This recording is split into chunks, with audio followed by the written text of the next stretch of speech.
On September 26, 1983, one man had 20 minutes to decide whether or not to end the world. He chose not to, and almost nobody knows his name. It was just past midnight in a Soviet military bunker south of Moscow. Lieutenant Colonel Stanislav Petrov was the duty officer monitoring the USSR's early warning satellite system. His job was simple. If the screen showed incoming American missiles, report it up the chain. The generals would decide whether to launch a counterattack. Except counterattack meant firing nuclear weapons at the United States, which meant the US would fire back, and that meant the end of civilization as we knew it. So when the alarm went off, everything mattered.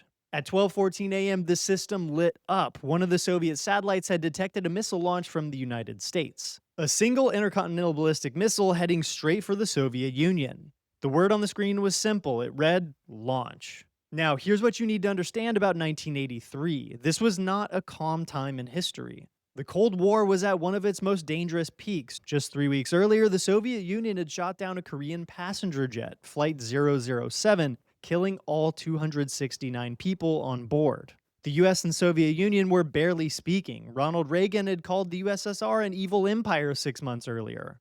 Both sides had thousands of nuclear warheads pointed at each other on hair trigger alert. So when the alarm went off, Petrov had every reason to believe it was real. And the protocol was clear. Verify the satellite data, report it to command, and let them decide. The entire Soviet nuclear response system was designed to move fast because, in a real attack, hesitation meant annihilation. Petrov picked up the phone. He had a direct line to the Soviet military command. One sentence from him could start the chain reaction. And then the system showed a second missile, then a third, a fourth, a fifth. Nuclear missiles all inbound. The alarm was screaming. The screen was flashing. The system's confidence level read highest. Everyone in the room was looking at Petrov. And this is where psychology takes over, because Petrov's brain was doing something that most of us would fail at in the moment.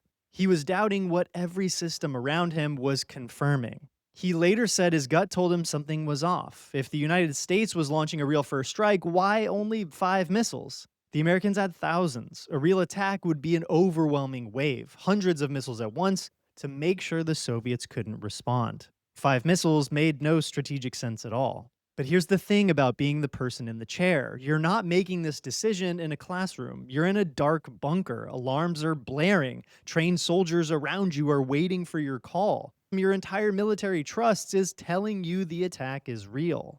And you have minutes, not hours, minutes. There's a concept in psychology called automation bias, the tendency to trust a computer system over your own judgment, especially under pressure.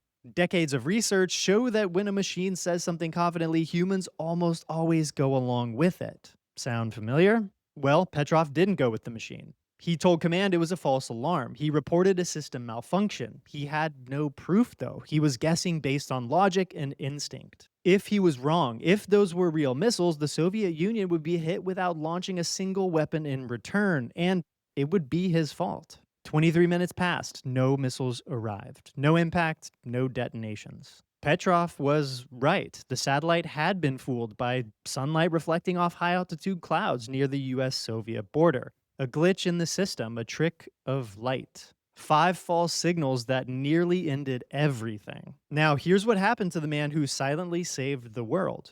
He wasn't celebrated. He was quietly reassigned. The Soviet military was embarrassed that their system had failed so badly, and Petrov's decision exposed that failure. He was essentially pushed into early retirement. He had a nervous breakdown. He lived the rest of his life in a small apartment outside Moscow, almost entirely forgotten. The world didn't even learn about his story until 1998, when a retired Soviet general mentioned it in a memoir. Petrov started getting some recognition late in life, a few awards, a UN acknowledgement, a documentary even. He died in May 2017 at the age of 77. His death wasn't reported for months. Think about what was really happening in that bunker on that fateful day. Every system, every protocol, every piece of training told Petrov to do one thing. And he did the opposite. Not because someone told him to, because something in his gut said, this doesn't add up.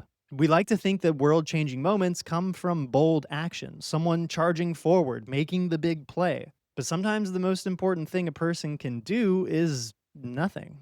Just not press the button. One man, one decision, and 20 minutes. Every single person alive today might owe their existence to the fact that Stanislav Petrov trusted his own brain over a machine. If you like stories like this, subscribe to my channel. We've got more coming about the strange close calls and impossible moments of being human. Next time, something happening inside your head right now that you'd never even believe. See you then.